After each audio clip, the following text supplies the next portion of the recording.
know that some time back, India became the fifth largest economy of the world. It surpassed United Kingdom volume-wise. But what about the figures, the funds spent on higher education? And that is why everything that they have, they are, sending it towards attacking the institutes of higher education. And especially as a member of We the Women of India, our idea is that it is the people of marginalized sections that can bring the change. How can change come from the people for whom the world is already so good? Why would they want to change the world that is already so good to them? A bunch of students together, determined, can bring down the biggest regime that exists on this world in the largest democracy on the planet. My name is Janvi.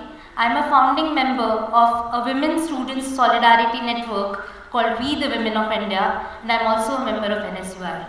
As a student, I do not need to tell you that how much we need many more such platforms, and therefore I just want to request you to just once again have a huge round of applause for the people who have started this initiative called the Students' Federation of Dravidians.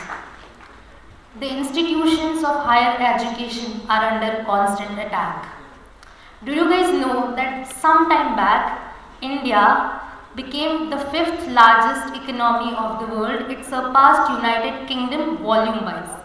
But what about the figures, the funds spent on higher education? So, in United Kingdom, the spending increased from 4.7 billion pounds to 4.9 billion pounds. But India, which surpassed United Kingdom as a large economy, its spending dropped from 38,000 crores to 36,000 crores upon higher education. They say that, we resist, we are anti-nationals. But we feel the attack that happens on us every single day on campus. It happens in terms of crumbling infrastructure. These funding figures are not figures just. We see the infrastructure around us crumble every single day. We see that there are hundreds of vacant posts lying across universities. And even when those professor posts are filled, there is a gross underrepresentation of people from marginalized sections. We see every single day that violence is increasing in campus spaces. It is becoming unsafe in universities to talk about our ideas and to discuss stuff. It is increasingly becoming difficult for a student to have university as a space to formulate their ideas, to formulate their opinions. And whenever this happens, students resist. And it is this resistance that the state is trying to attack. There have been certain reports in the past, the Radhakrishnan report, the Kothari report. All of these reports on higher education say that it is the obligation of the state to fund the education. But the state is not supposed to intervene in the activities of the universities. Currently, we have a government that does exactly the opposite. Funding के नाम पे कुछ नहीं, लेकिन intervention उनको day-to-day activities में कर लेना है. Kunal Kamra, the stand-up artist, has a bit about it. They say that, the students are anti-nationals, they are urban Naxals. The students are threat to the great Indian state. But he puts it in perspective that who is complaining and who is the threat?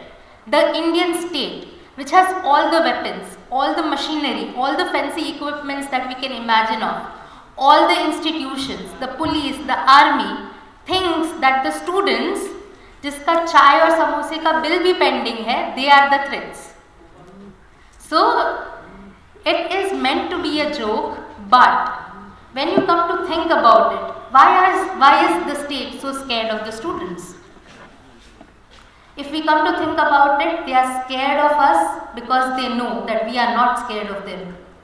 They are scared of us because they know that we are not scared of raising questions and asking them about difficult things, about uncomfortable things. And that is why everything that they have, they are, sending it towards attacking the institutes of higher education. We need to realize at this point the power that the university students hold. And not just big universities like PHU, JNU, JMI. We need to capture the imagination of the degree colleges, the small town colleges, the students, their aspiration, their struggles. We sitting here in Delhi, where we have the attention and focus of all media, cannot forget about the small town students struggling with all the things that we are also struggling with it as well. And especially as a member of We the Women of India, our idea is that it is the people of marginalized sections that can bring the change. Women as an entire category, along with all the communities' representatives, form the largest portion wherein you can find representation from all the marginalized communities. We believe that when people who have not been given the voices so far come to the front, take leadership, it is only then that true change can come. How can change come from the people for whom the world is already so good? Why would they want to change the world that is already so good to them? It is only for them to come forward for whom the world is not so good, who want to bring a change in the world. Today is a very good occasion for all of us to come together and think about this. To come together and think about a students' movement which comprise of representation from every part of India, and where the leadership is in the hands of people, students of marginalized communities, and especially the women of marginalized communities. Today, let us think about that movement. Today, let us evaluate if that movement can begin today. And today, let us all determine and see that we make sure that we together can defeat this regime. Let us together determine and see that the history witnesses that a bunch of students together determined can bring down the biggest regime that exists on this world in the largest democracy on the planet. Thank you. Jai Bhim, Jai Bhim. National Dastak की आपसे गुजारिश है कि अगर इसको बचाना चाहते हैं तो नेशनल दस्तक को सब्सक्राइब करने के लिए रेड कलर के सब्सक्राइब बटन को दबाएं, फिर बेल आइकन की घंटी दबाएं। नेशनल दस्तक को बचाने के लिए बहुत ज़रूरी है कि हर खबर को शेयर करें, लाइक करें, कमेंट जरूर करें।